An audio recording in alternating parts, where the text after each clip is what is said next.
Se você clicou nesse vídeo, você entende teologia é pra mim, teologia é pra você, teologia é pra todos. E hoje a gente começa uma série sobre a Torá ou o Pentateuco. A gente vai fazer uma série de 6 vídeos, séries introdutórias a esse tema Torá, que a gente conhece como Pentateuco, e os livros que compõem a Torá ou o Pentateuco. Então, bora lá pro vídeo. A primeira coisa que a gente vai fazer para falar sobre a Torá é trazer significado a essa palavra Torá ou Pentateuco. Seja qual for a nomenclatura que você vai assumir, Torá ou Pentateuco, a gente vai, quer dizer de certa forma sobre esse mesmo grupo de livros tão importante, tanto para o movimento judaico, para o judaísmo, quanto para a tradição cristã do cristianismo. A gente vai tentar definir as duas aqui de forma bem rápida e bem sintetizada. A Torá pode ser tida como a instrução ou o ensino. E a Torá sempre ocupou e com certeza vai continuar ocupa um lugar muito central no judaísmo. E o que a gente tem que entender é que no cristianismo isso não é tão diferente, já que os livros que compõem a Torá, esses 5 livros, são considerados livros canônicos. Entretanto, o judaísmo ele dá uma superioridade para a Torá, uma posição na Tanakh, que são os livros do Antigo Testamento, na Bíblia hebraica, e para eles a Torá possui até uma maior autoridade, um maior nível de santidade quando comparada aos demais livros. A gente sabe que no cristianismo, a Torá é conhecida popularmente como Pentateuco, e aqui com uma outra definição, até bem explicativa e didática quanto ao que se trata esses livros. O Pentateuco pode ser traduzido como 5 livros ou 5 rolos. Livros esses que compõem o Pentateuco, obviamente, que compõem a Torá. Esses livros são conhecidos por nós como Gênesis, Êxodo, Levítico, Números e Deuteronômio. É ainda comum a Torá ser mencionada, ser conhecida como apenas a expressão lei ou a lei de Moisés. Em vários outros livros, e até na própria Torá, quando vai falar a respeito dela mesmo, é mencionado na Bíblia como a lei de Moisés. Então, tanto o Novo Testamento menciona isso, outros livros do Antigo Testamento também mencionam.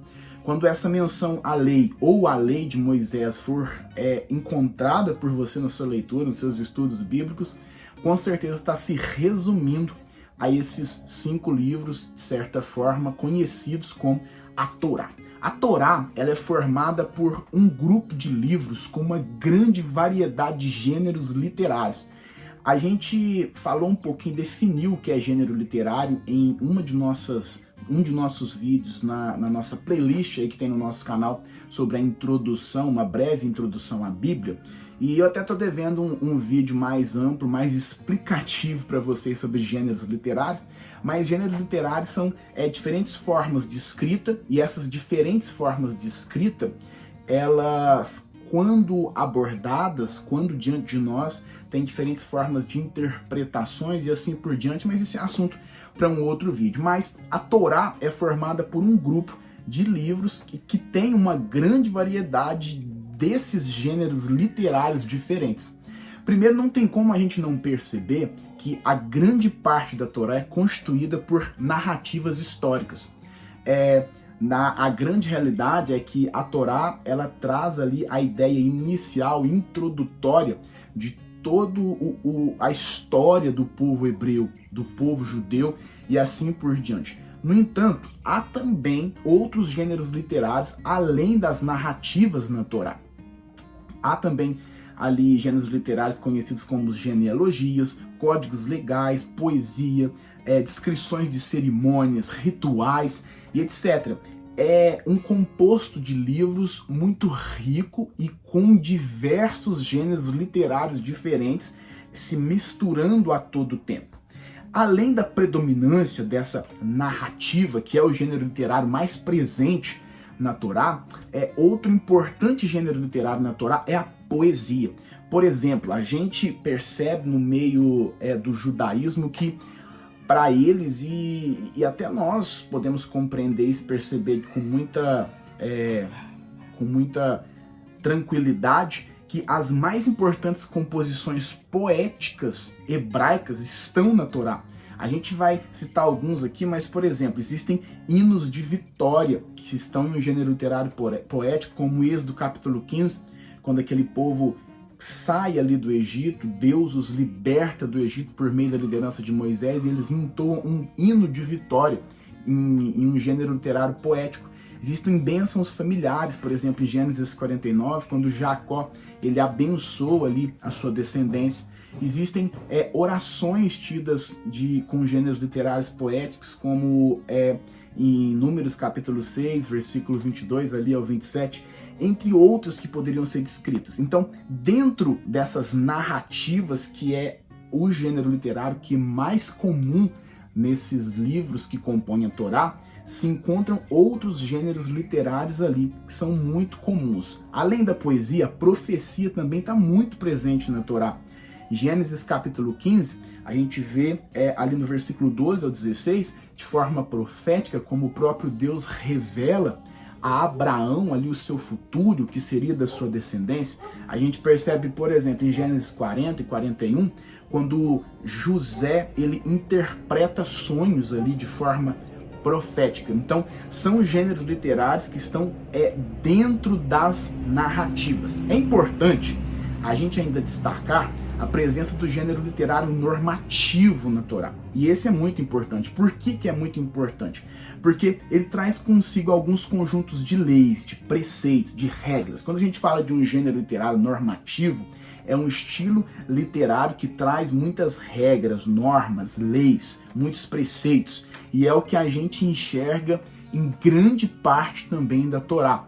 A gente vê muitos preceitos, muitas regras sendo ali difundidas por meio da Torá. E uma curiosidade muito importante, a gente percebe que essas regras são muito parecidas com documentos que eram produzidos na antiguidade, ali dentro do contexto do Antigo Oriente Próximo, contexto esse onde a Torá e aquele povo que é tratado naquele contexto ali está sendo introduzido.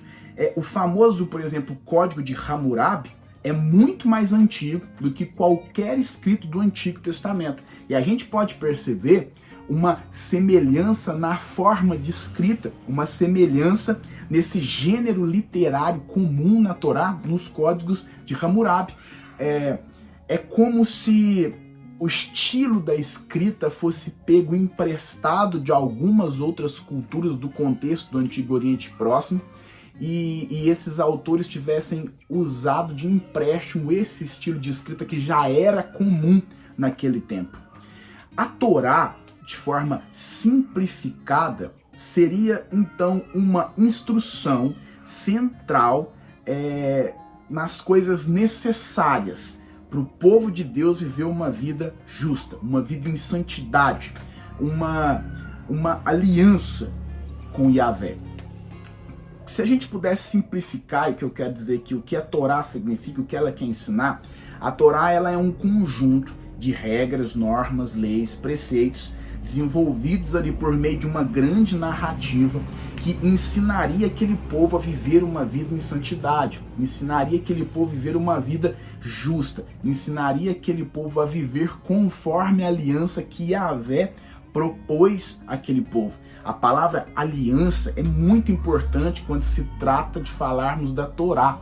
A palavra aliança, ela tem uma profundidade teológica, uma profundidade pactual nesse sentido, naquele contexto muito grande, e é de suma importância para nós. Então, todas as vezes que você estiver fazendo a leitura de algum livro ali da Torá, e até por toda a Bíblia, quando essa palavra aliança aparecer, existe um destaque, existe uma atenção maior que deve ser dada a esses momentos, porque essas menções de aliança querem dizer muito sobre o que de fato, sobre a forma como Deus se relacionava com aquele povo. E a Torá é isso, são esses preceitos, essas regras que induziam esse povo, queriam ensinar, propunham para esse povo como viver uma vida justa e uma vida em santidade. Para isso, essas leis ali de santidade, elas poderiam ser divididas de três formas, pelo menos assim, para a gente ser de forma rápida e objetiva, em leis culticas. Por exemplo, quando você vai ler a Torá, quando você vai ler os livros do Pentateuco, você vai perceber que existem leis ali que organizavam muito a prática religiosa do povo. Primeiro ela seria desenvolvida, por exemplo, num tabernáculo, depois futuramente, bem mais adiante, já existia ali a ideia de que seria realizada a prática religiosa no templo e assim por diante. Além disso, leis civis, por exemplo. Quando você lê a Torá também, você vai perceber muito leis ali que tinham a ideia de regularização, de regular a sociedade, como a sociedade iria conviver, como a sociedade iria ditar o seu ritmo segundo os preceitos que a Torá trazia. Então você percebe que não é um documento simplesmente em um sentido espiritual ou algo do tipo. É de fato um documento, além de espiritual, muito prático, que envolve e engloba todas as áreas da vida daqueles que seguem e seguiam com tanta veemência esse livro chamado a Torá, mais conhecido por nós como o Pentateuco.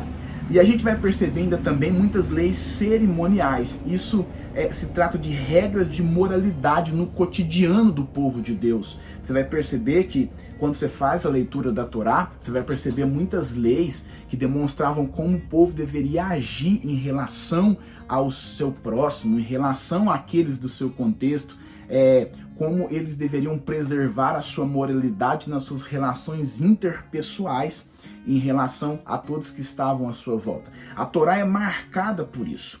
Por fim, a gente poderia falar um pouco a respeito da autoria dos livros da Torá.